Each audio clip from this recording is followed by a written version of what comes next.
All right. Nice to see you all. Nice to be back. I think it was what, a month and a half ago we all got together and looked at some pictures. Had Yes, a good yeah, time.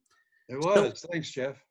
the program that I have for you folks tonight, it's called Shades of Gray. It's about the subtle art of mono conversion.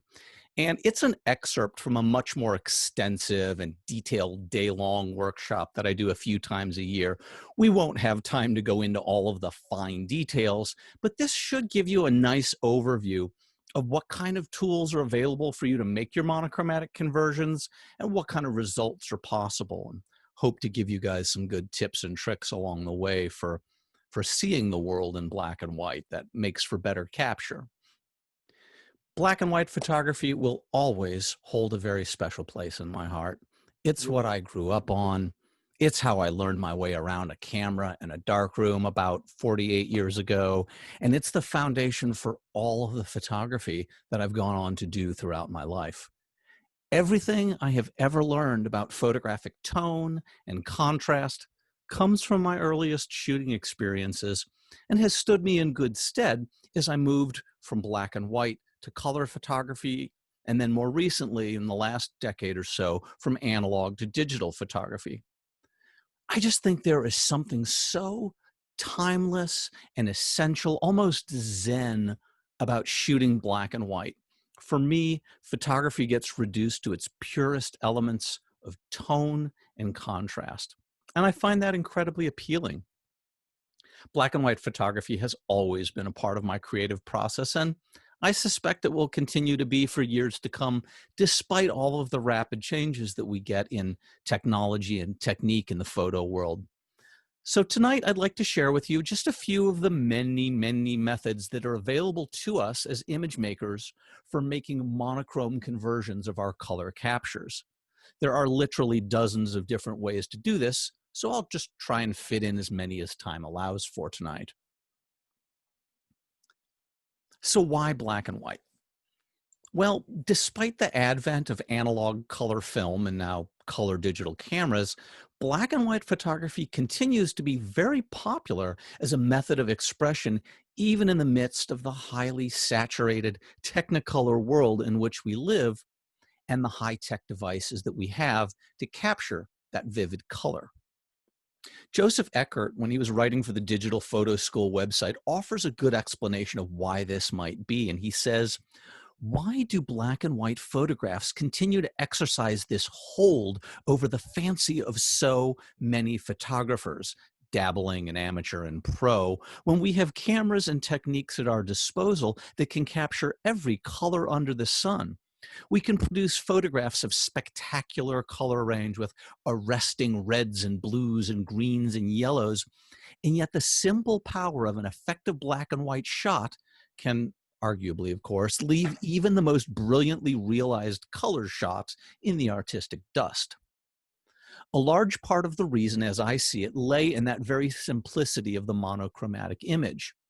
Removing the color from a shot changes the focus. It shifts the viewer's attention from the colors to things that can be more abstract and less immediately noticeable. And it presents the world to us in a way that few of us are used to seeing it. It can, by the very removal of that familiar element, generate an intense amount of interest and a powerful feeling of drama that might otherwise be overwhelmed by the presence of color.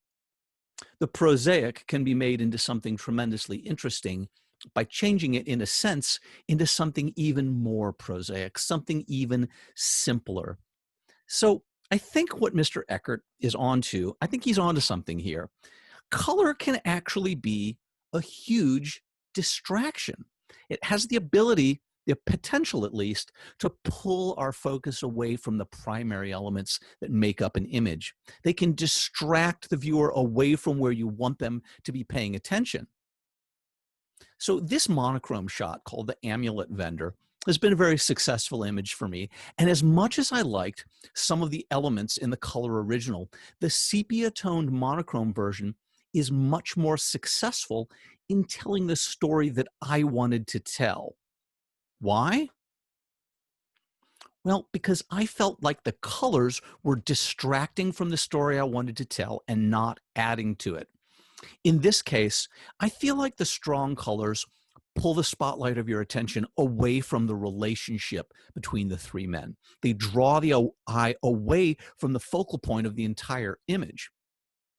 By converting this to monochrome, I can better focus the viewer's eyes and guide them through my story. They can stay focused on that connection between the three of them. And by giving it a sepia tint, I'm also able to make the image a little more timeless and less anchored to a specific modern date. And for me, that also adds to the story that I wanted to tell. So while I like this as a color image, I find it more compelling in monochrome. I feel like I've removed distractions, allowing you to really focus on the story of these two Buddhist monks who have come to a guy who sells sunglasses and charms and amulets to buy a protective amulet from him. So before we jump into the various techniques for converting color to monochrome, I'd like to talk for just a couple of minutes about thinking and the seeing in black and white, because I find that so much of making a monochrome image begins in your mind's eye and how you're looking at the world and how you perceive the colored scenes that have been presented to you. In order to capture images that are suitable for monochrome conversion, and I do always start in color, we'll talk about that in a minute, we need to begin to see the colored world in black and white. And that involves a shift in our own perceptions, and it forces us to pay attention to some more basic photographic elements. At its most basic, photography is the art of capturing light. Photo meaning light, graphos meaning write, we write with light. If we want to begin honing our black and white senses, we must begin by making ourselves aware of light itself. The shape, the intensity, and the color all determine the quality of light that falls on our subjects. This is the first step in seeing the world in black and white. The ability to see the shape, the intensity, and the color and the quality of light itself. Mr. Eckert offers us a few more words on the subject. Most of us see the world in color. I do, and I'm very happy to have that ability. But to make the most effective black and white photograph possible, you need to develop the ability to abstract away those colors well before you ever take the shot. The great black and white photographers of the past used to talk about seeing the world in black and white. And they weren't referring to politics or some simple dichotomy of good and bad, but rather literally seeing the world, perceiving it in monochrome, seeing it as it would appear once they had processed the shot and had the black and white print in their hands. A part of being able to see the world in black and white is pure, raw experience.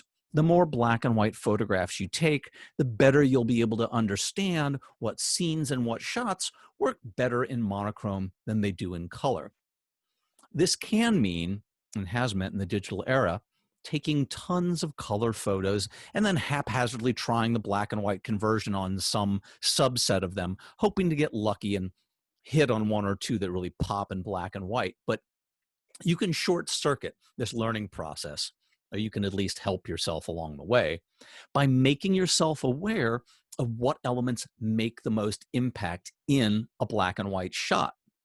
Now, some of this is obvious, or at least it may seem obvious, but the value comes from actually thinking about it and considering these elements consciously as you shoot, until you reach such a point that you no longer need to think about them. They just sort of come naturally or instinctively or intuitively to you. Okay, so let's talk about some of the elements of seeing in black and white that Mr. Eckert's referring to here. And let's consider how we might become more aware of seeing them in the scenes that we're trying to capture. The first of these is shapes, patterns, and texture. Look for interesting forms and juxtapositions of angles. Seek out triangles in particular and curves. Hunt for patterns, repetitive formations of structure, and then look closely for that break in the pattern. A brick wall is a great pattern, but it's also boring unless you have maybe a splash of wild graffiti or a missing brick to set off the rest of that repeating texture. Texture really adds dimension and pop to your black and white images, and texture is everywhere. If possible, look for all three in combination: shapes, patterns, textures, and you'll see them all three here in this image on screen. The next thing you want to think about is lighting and contrast. In general, soft lighting tends to be less effective in black and white, whereas strong shadows, which themselves create great shapes and patterns, can really come out when seen in monochrome. Deep shadows have a character all their own, a character that can get somewhat lost in color shots. Contrast follows logically from this as well. Areas of high contrast, that difference between the light and the dark, will particularly stand out in black and white shots. If what you're looking at has very low contrast, everything is going to be at the same brightness value. And so you risk having a muddy or uninteresting shot when you convert it to monochrome, where all those values will basically just be the same shade of gray and lacking in contrast. And then finally, we should consider tone. In this case, when we say tone, we're not talking as much about the range of light and dark valued tones that are present, but we're talking about more about the mood or the vibe. Broadly speaking, it's the emotional feeling that's evoked by a photograph, by the combination of all of the elements we just talked about: shape and pattern and texture and light and contrast.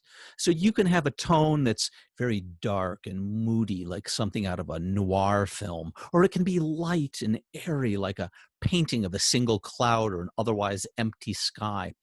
So pay attention, pay particular attention to how light and shadow impact the mood or the tone of your shot. And then the last element we do have to consider is color. Yes, color. At first, it may seem a little counterintuitive to consider color when you're busy trying to see in black and white, but hear me out. If you convert your color shots to black and white in post-processing, then color becomes quite important at capture. More on that subject in just a moment.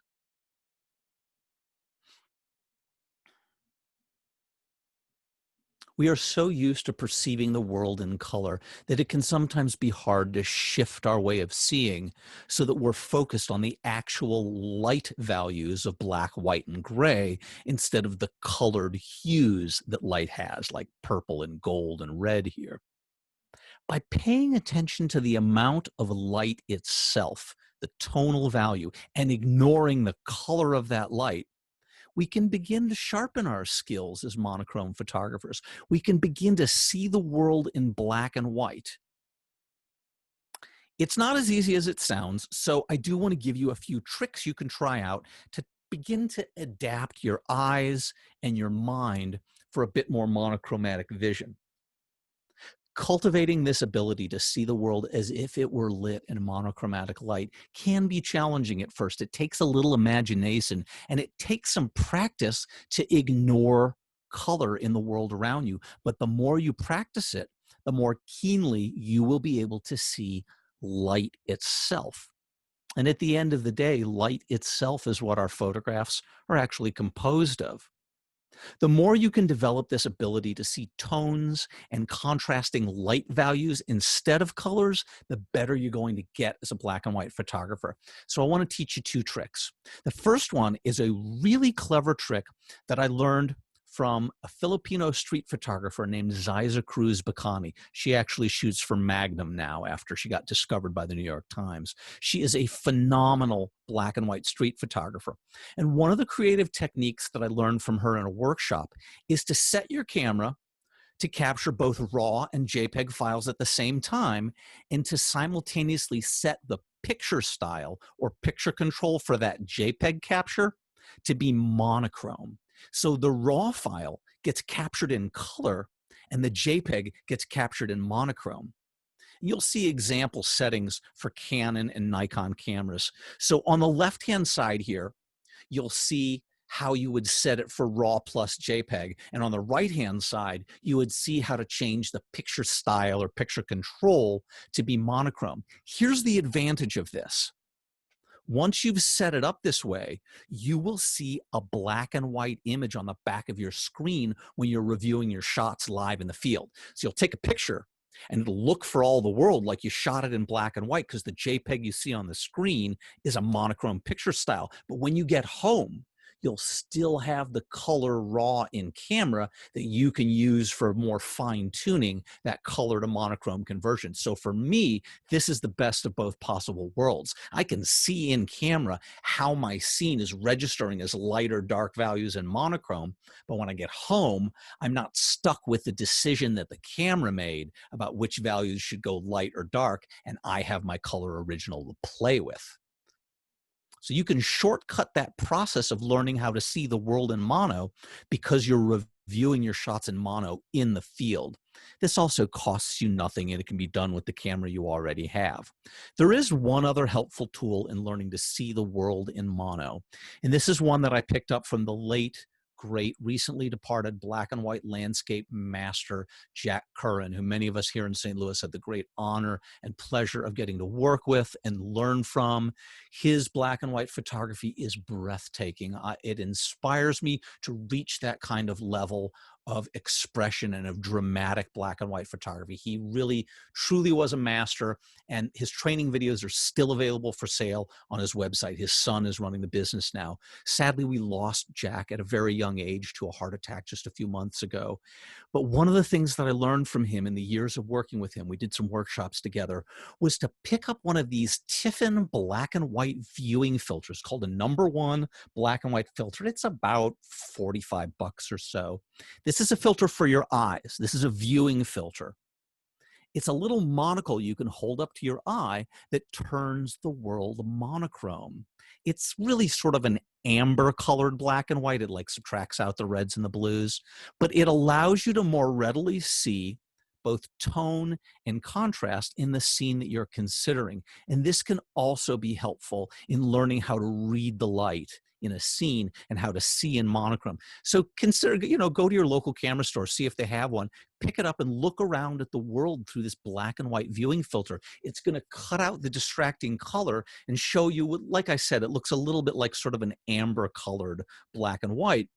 But it really, for me, it really helped me accelerate that process of looking at the light that I see in the world, not as colored light, but just as a value from light to dark along that spectrum. So those are two tricks. Set your camera up for RAW plus JPEG and make the JPEG be a mono picture style, which you can do for free, or you can get yourself one of these viewing filters and actually practice it by putting it up to your eye. So the #1 question that I always get is, why convert at all? Why not just shoot in black and white to begin with? Well, you're right. I never thought of that. Thanks. Good evening. No. Of course, the simple reason is that if you shoot in color and then you convert to black and white during your post-processing, you have so much more information to work with. And more importantly, you have control and flexibility in controlling the look of the final image. It may sound a little obvious here, but it's important to remember that in a monochrome image that you make in post-processing, everything that was recorded as by your camera as a colored hue in the real world is going to be rendered as a particular tone or value or shade of gray in the final black and white image. So if you shoot black and white in camera to begin with, all of the decisions about which colors will appear as darker tones or mid-tones or lighter tones are already made for you by that tiny little Japanese engineer that lives inside your camera, and you can't easily change them after the fact. You have limited options once you pull the trigger if you shoot in black and white. But if you shoot color in camera, you are the one that's in complete control of how those various colors or hues will then be translated and represented as grayscale tones in your finished mono image. A much greater variety of options are available to the image maker. And so that's the majority of what tonight's techniques will deal with. I'm going to show you a bunch of different ways to map or convert a range of colors, red, green, blue, yellow, orange, purple, into a range of monochrome tones or shades of gray from darkest to lightest. That's what we're doing, is we're translating color to tonal value. All right, to get your creative juices flowing and prime the pump, here's a selection of images that were made using some of the techniques that we'll talk about. Most of these are black and white. A few of them are sepia or cyan tinted mono, but every one of these pictures you're about to see started as a color photograph and was deliberately converted to black and white to achieve a particular look. So in each of the example shots, look for those elements we were talking about of shape, pattern, texture, light, contrast, and if you can, maybe even the sense of tone.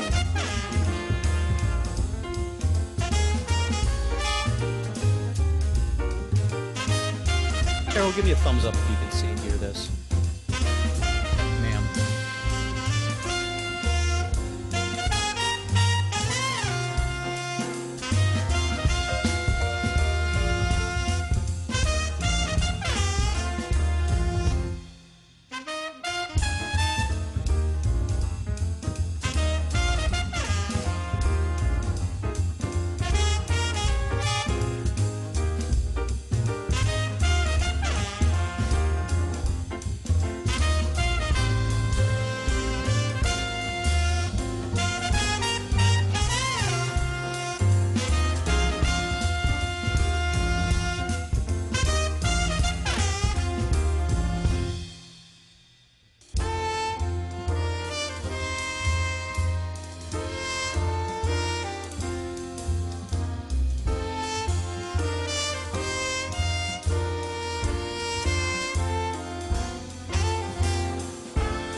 All right, I think that's enough.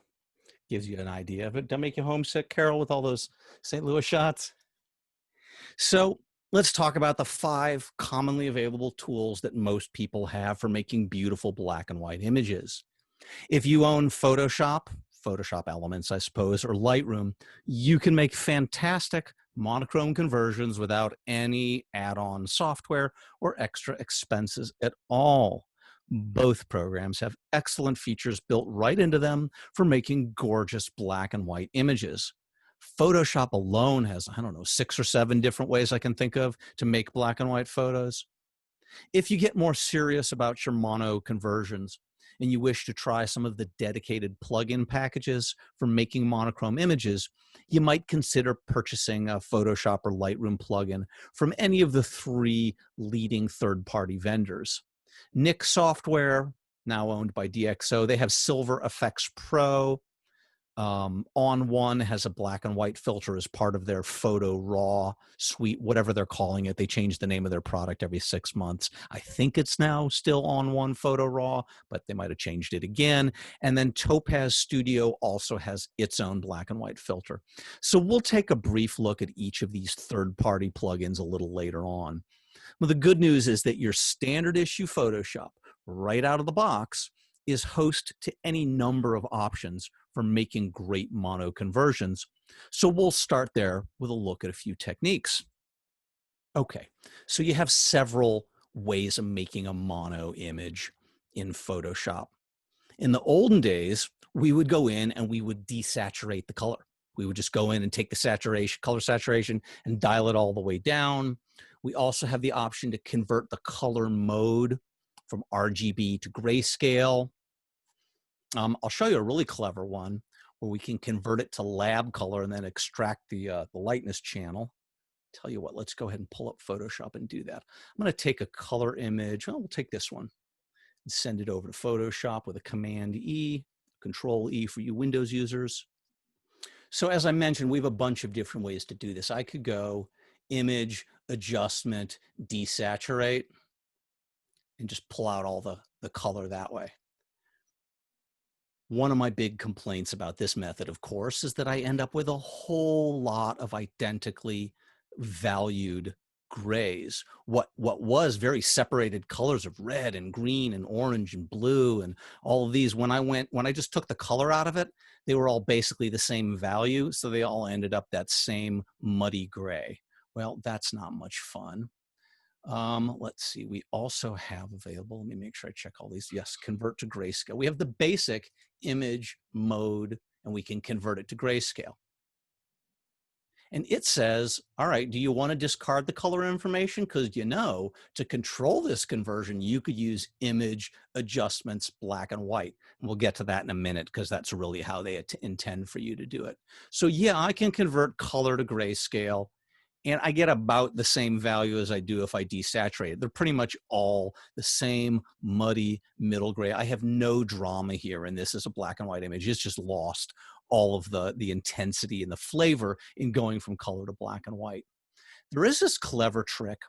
You can switch the image to lab color. And this is a color mode most people don't use. But what lab color does is, instead of having a red, green, and blue channel, lab color gives you a lightness, an A color, and a B color. I'm going to turn off lightness for a second. So here's all our color in the A channel and the B channel.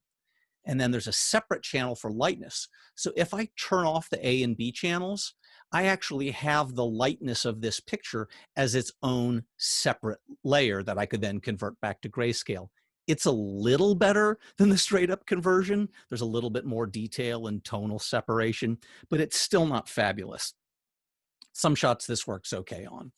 So I think we're not likely to do that either. Let's see, let me run through a few more of the ones that we have available. We can extract an individual red, green, or blue channel.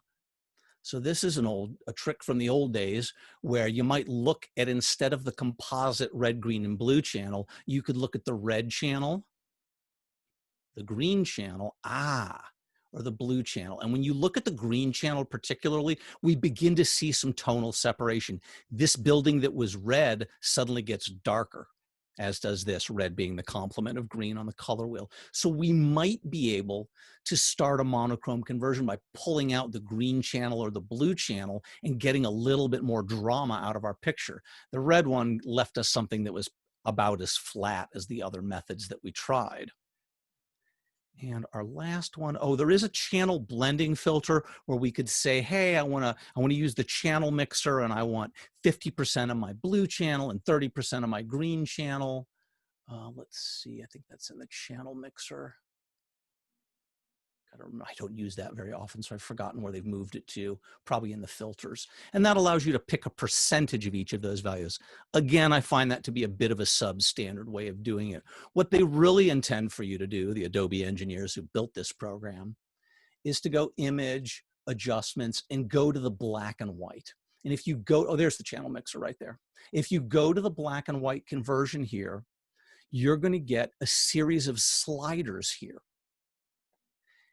And they adjust how bright or dark your reds, yellows, greens, cyan, blues, and magentas. You get 6 colors here. How light or dark they go when you convert from color to mono.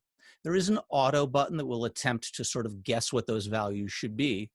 But I could go in there manually, and I could say something like, I want my reds to be darker.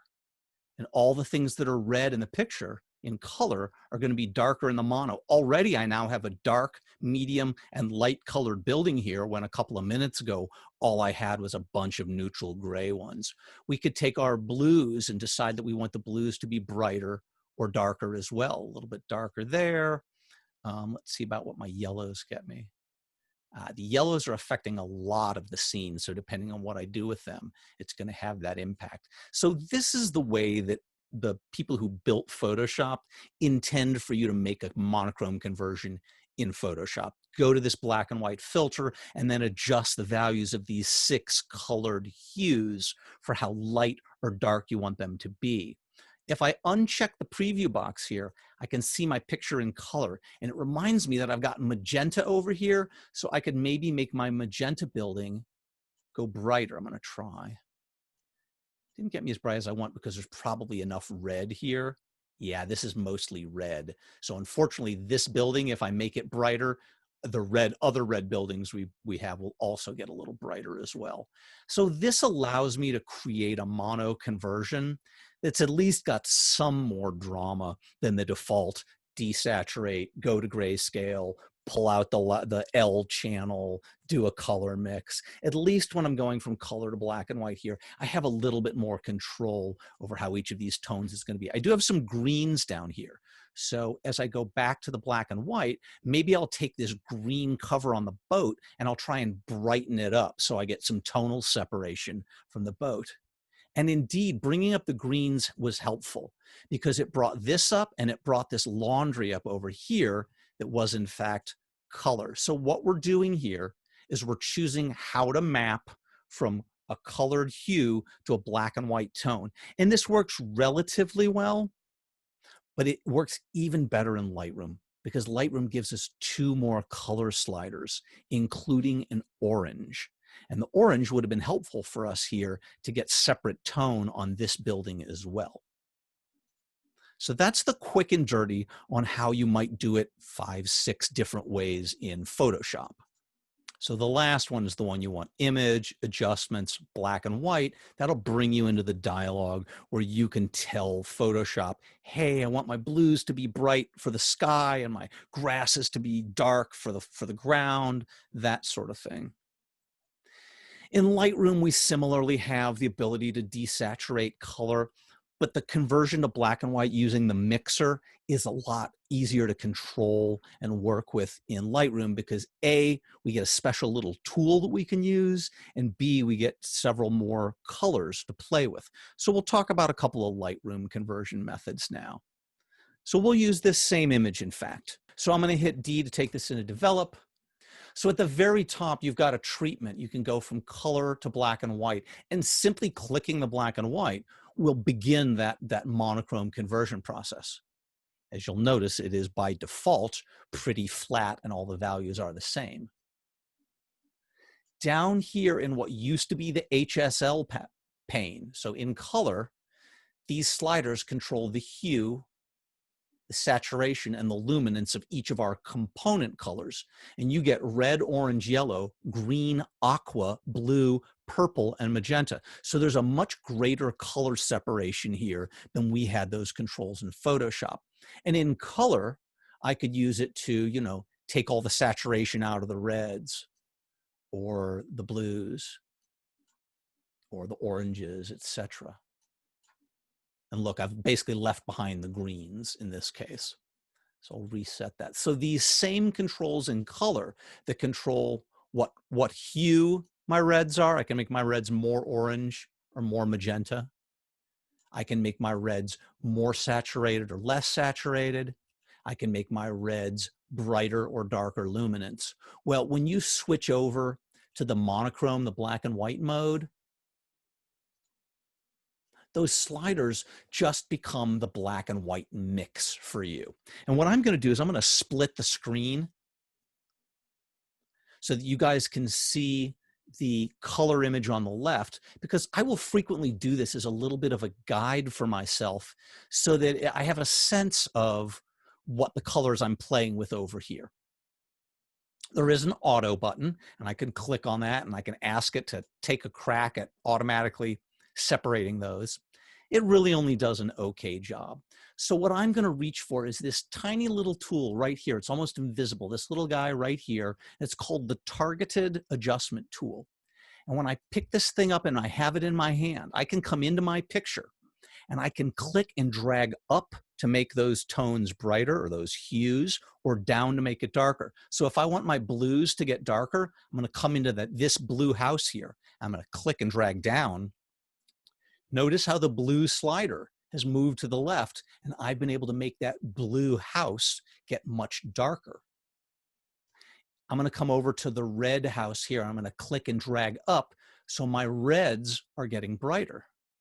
I can make my oranges a little darker by clicking and dragging down. I can make my greens really dark over here, and that's going to affect those. What I'm looking for is tonal separation. Light, dark, light, dark, light, dark. That's what keeps this more interesting. And we will see. My bet is that this pink over here is too much red to separate out, and it is.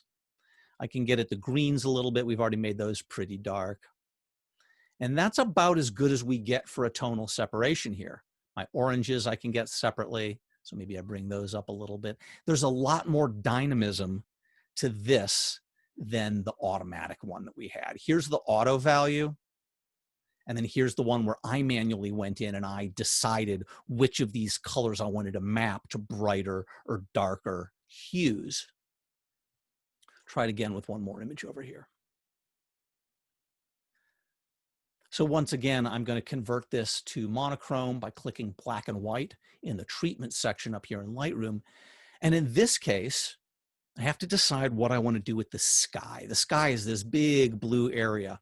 And I think that we might go dark with the sky because it'll give us a nice contrast. So I'm going to click and drag down with this little tool I picked up here.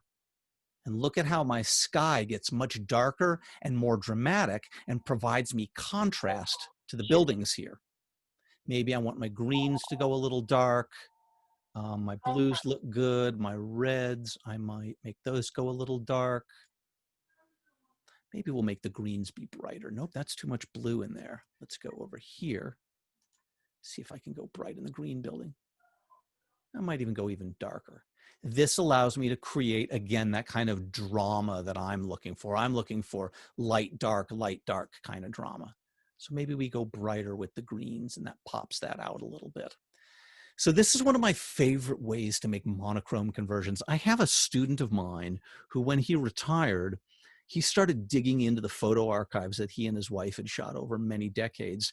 And he has now made 30,000 monochrome conversions using this identical technique, where he goes in and decides which of the colored hues he wants to map to which black and white tones. So we'll reset that back to color. Any questions about this technique so far? See if we can find one more with some good color separation. So this is a much more obvious one. If I go to mono in this, the color separation I have is basically between the warm oranges and the greens. So as I go to mono, black and white, notice that initially the two buildings are almost the same value. But as soon as I get into my mix, I can decide that I want this one to be brighter and this one to be much darker, or I can go the other way around, make this guy bright and make this guy much darker. That's a more dramatic mono conversion. And by the way, feels more like the original. This was more intense, so I feel like it works stronger as a darker hue when we get into the monochrome conversion of it. Heck, I can pull it really dark and make that very dramatic, and we can make that green be much, much brighter and get even more separation. And if you look at our little color mix down here, we can see that the reds and oranges got darker and the greens and aquas got much brighter. That is the easiest way to do mono conversions. And I also find it to be fun because I can see the color version on the left here and I can go, you know, let's make those oranges a little brighter. They're too dark. Let's make the greens a little darker, etc. And I have that color to mono preview in front of me.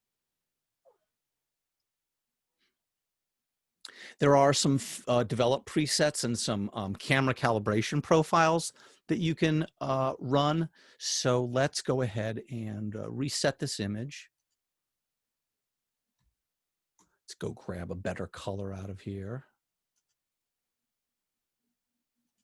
Filter these down to the good ones. Let's pick something a little more colorful from later in the day. Here we go.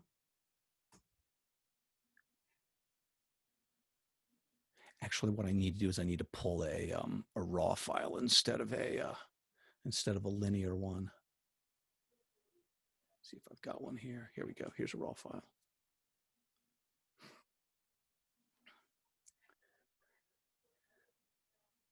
So by default, when I'm in color, I tend to grab the camera standard profile. I find that looks better than the Adobe standard or the Adobe color. But there are a bunch of monochrome profiles that come with this.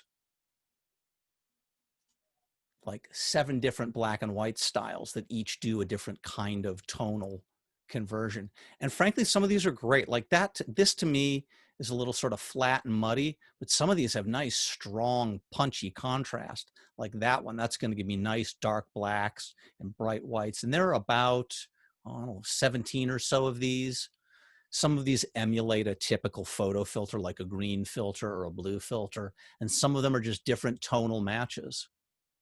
So let's say we go with black and white 09. I've basically got a one-click conversion, and what I did is I grabbed one of these calibration profiles. It's kind of like sticking a roll of black and white film in the camera. And these are just different kinds of black and whites. One's a Tri-X, one's a Pan-X, one's Ilford, one's Agfa. And in fact, there are film emulations out there that attempt to mimic the analog films that we all grew up with. Let's see if I have some of those available. Yeah, down here in the Ludify, I have 16 different black and white types of conversions. This one's got a little tint to it. So this is another way to get your mono conversions without having to do a lot of work. It's a little bit of a sort of a one-click solution. You can see that this one's a little flatter, looks a little bit more like a daguerreotype. We don't get those pure blacks and whites. So those are all done through the profile that you choose up here, or calibration profile. So those are just a few of the ways we can make our mono conversions in Lightroom, as well as Photoshop.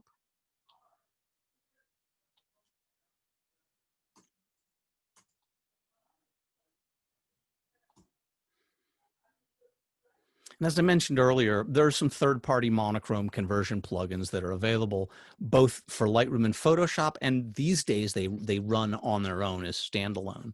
So the programs from Nik and On One and Topaz, they are all laid out in a remarkably similar fashion. They look very much like each other, and it's easy to confuse one for the other. On the other hand, they all operate the same way, so when you learn one, you basically learn them all.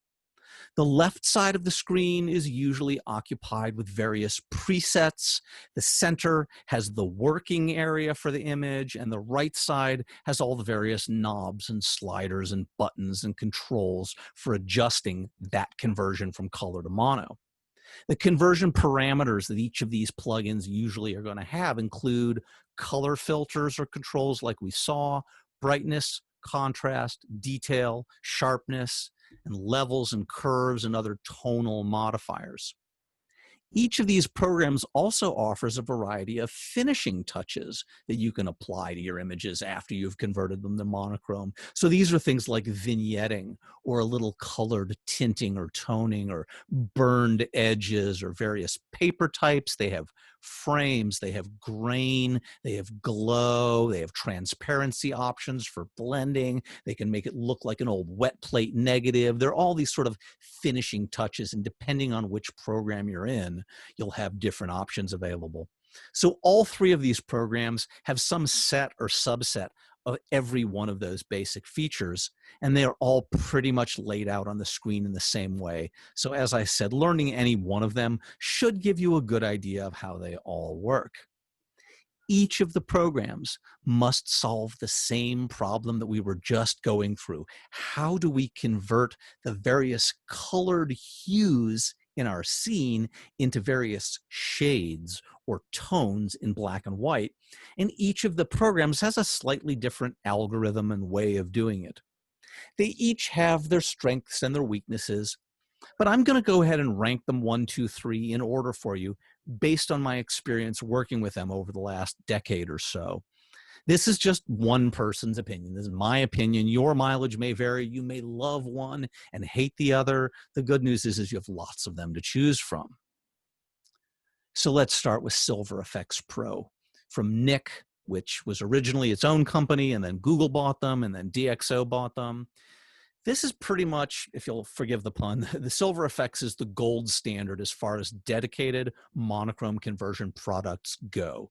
The Nik Software team has been developing this plugin for a number of years now, and it is very mature and robust and full-featured at this point. That is to say, it's stable, it gives consistent results, and it has lots of knobs for you to twiddle and tweak to your heart's content. It also has Nik's fabulous U-point system. I guess I didn't have a shot for that, for making selective localized adjustments using control points and a radius. I don't know if you guys have played with these U-points that are in the Nik software, but basically you drop down a point and then you drag out a radius of a circle around that point of the area that you want to be affected. And it allows you to adjust a smaller area of the picture without affecting the entire thing and without having to make these complicated selections or masks like we might do in Photoshop. Silver Effects has a histogram that can be used to light up each of the various tonal regions or zones. And then you can target those specific zones and make them brighter or darker. You can also just grab one of the presets on the left-hand side and try it out and see if you like it. The output from Silver Effects is consistently high quality. I love the prints that it produces on paper and on screen. It's my go-to plugin if I'm not doing a mono conversion directly with Lightroom or Photoshop. Coming in fairly close second is the black and white filter from On1 Software. Formerly, they called this Perfect Black and White. It's now included as part of On1's Photo Raw 2020. And although not quite as mature and developed as Silver Effects, it has grown considerably from its earliest versions, and now I'd say it's a serious contender for the monochrome throne, thanks in part to a huge selection of presets that are a perfect jumping off point for your creative process. You'll notice that they've got cyanotype and sepia tone and matte black and muted color and a bunch of different presets that it comes with. The program also has a nice brush system where you can paint in localized brightness or contrast or detail, which gives you an easy way to fine-tune that conversion as it's being made. It doesn't just have to be a black box where you push the picture in and you get a black and white out. You can make adjustments while it's in there. I find the latest version is easy to use and full of creative potential, and I think it's a good complement to Silver Effects, quite honestly. They mostly differ on how they handle localized adjustments and the number of presets they have. On1 has more presets built in, I think, and Silver Effects has an easier localized adjustment. Otherwise, they work the same way. Rounding out the top three is Topaz Black and White Effects, which used to be sold as a standalone plugin, but they've rolled it into their Topaz Studio 2 product. This is probably the least mature of the bunch, and it has a slightly less polished interface than the others. But the truth is it does a perfectly serviceable monochrome conversion if you need it to. The basic controls are all there. It's just not too fancy. The presets aren't quite as useful as the other two packages. I've also found that the Topaz plugins are the least responsive, and they take the longest to redraw a new preview when I make an adjustment. Switching from one folder of presets to another in Topaz means that you have to wait for the plugin to render you a preview of each one of those individual presets. This tends to slow down the creative process a bit, and it messes with my flow. I get tired of waiting for it to catch up with me. The other two programs do not suffer from these kinds of slowdowns, and they are quite a bit more responsive. That's been my experience with the Topaz plugs in general. I think they produce great looking output, but it does come at the cost of them being slower and a bit less graceful to use than their counterparts. They're getting better. Their interface isn't quite as clunky as it used to be, but it's still not quite as graceful and polished as the other two plugins. And again, that's just one person's opinion. Your mileage may vary. So these are just a few of the various ways that we can go from color to black and white as image makers. There is a lot of room for each of you to sort of experiment and play creatively. Unfortunately, due to our time constraints, we can really only scratch the surface of this, what I consider rather deep and rich subject. There are many more techniques and tools we can talk about, frequency separation and tonal blending and all that good stuff. But that'll have to wait for another day. I want to leave you with a few resources that you can use to explore the subject. First of all, there's a book that Vincent Versace put out it's probably been a decade now, called From Oz to Kansas. You remember in The Wizard of Oz, when they go from Kansas to Oz, they're going from black and white to color in the movie. Well, he's talking about going in reverse, from Oz to Kansas, excuse me. And the subtitle is Almost Every Black and White Conversion Known to Man. Well, it was at the time that the book was published. Since then, many years have passed. Photoshop's gotten better. Lightroom's come out. We have all these other plugins and third-party tools to play with. So there is a new version, but it's available through Scott Kelby's website as video training, and it's called Oz to Kansas 2.0, and it's another Vincent Versace class. The other thing you might look at, and I'm going to send you guys a PDF with all of the notes from this presentation. So if you've been busily scribbling down all this stuff, trying to keep up with the speed at which I talk, relax. I'm going to send you guys a set of notes you can download, and it'll include these links. And one of them is this one from a website called Life After Photoshop, and it shows you how you can use Silver Effects Pro to apply Ansel Adams' zone system to your mono conversions. I know some of you are old school photographers. You're going to know what I mean when I talk about the zone system, and you're going to be like, yeah, I've always wanted to grab those zone 6 tones and make them a little darker. Well, some of the tools that are in Silver Effects seem very well suited to using the zone system for conversions. And that's all for the program. I am happy to entertain any questions y'all might have at this point. Somebody's got a question, right? Yeah. We had, let's see what's on the chat. Go ahead, Carol, and I'll check in on the chat too. I have the really, really old version of Silver Effects. Is it worth upgrading and paying that when you have the free version or not? They have not changed it considerably in recent updates. So if you have, when Google bought Nik Software, they really did it to get their hands on a piece of software called Snapseed. And so when they got it, they're like, hey, everybody can have the whole Nik suite for free. They're like, we got our hands on Snapseed. And when they sold Nik to DxO, they kept Snapseed. So when DxO picked up the program, the things that they have added to it primarily have been compatibility with Windows 10 and Mac OS 12, 13, 14, 15, 10.12, 10.13, etc.